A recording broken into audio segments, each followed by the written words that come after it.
dah 2021 tu masuk ward HKL. Lepas tu doktor tahan, dia kata paru-paru dah rosak. Harapan tipis, terus dah red zone mula-mula. Tapi zaman tu 2021 tu COVID pun tengah kuat. Diorang ingat mula COVID. Lepas tu dah apa? Dah check satu badan ke semua. Dah dapati paru-paru rosak, paru-paru banyak dia kata kuman dekat paru-paru. Lepas tu duduk sampai 8 hari doktor dah ni. Tak mau juga, tak sihat, tak apa. Minta balik. Sebab dia kata dia dah check daripada apa? Daripada mula sampai akhir dia kata tak ada result dia. Tapi dia bagi ubat TB tau. Dia kata TB je paru-paru. Apa lagi mesti TB lah kan. 6 bulan straight 6 bulan every day kena makan, tak boleh stop. Kalau stop akan bermula balik 6 bulan. Lepas tu dia kata dah tak ada harapan, paru-paru dah rosak teruk. Balik rumah lah, balik rumah. Betul jumpa dengan Tuan Habib ni. Tapi sebelum tu berubat lah rata. Pergi Johor, pergi Pahang, pergi apa, berubat kampung. Tak mahu juga.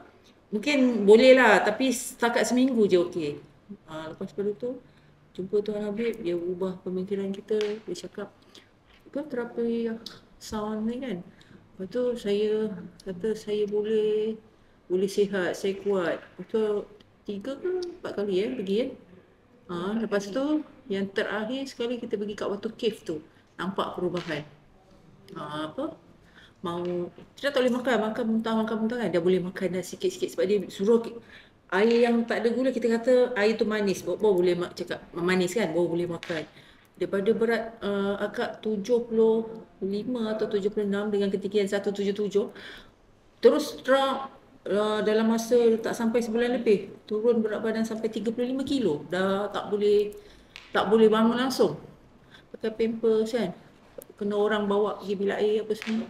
Lepas tu bila dengan Tuan Habib ni saya dah boleh pergi bilik air sendiri. Walaupun kita pegang dinding boleh sampai bilik air boleh sendiri. Makin lama badan naik sampai sekarang. Alhamdulillah sihat. Ambil masa dalam 6 bulan, 7 bulan lah sakit tu. Masa yang teruk tu, yang terbaring tu. Rumah. Hospital 8 hari je. Sebab hospital dah suruh balik. Dia orang tak boleh buat apa dah. Makan ubat yang 6 bulan tu makan. TB tu.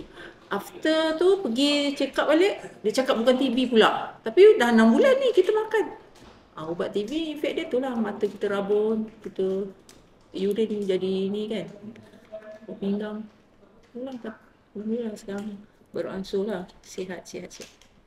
Dah berat macam dulu balik 70. Daripada 35 tinggal apa tulang je kan. Tinggi kita dengan 177 tu tak normal lah kan. Kalau tu lah. Alhamdulillah jumpa Tuan Habib sampai 4 kali dah juga treatment.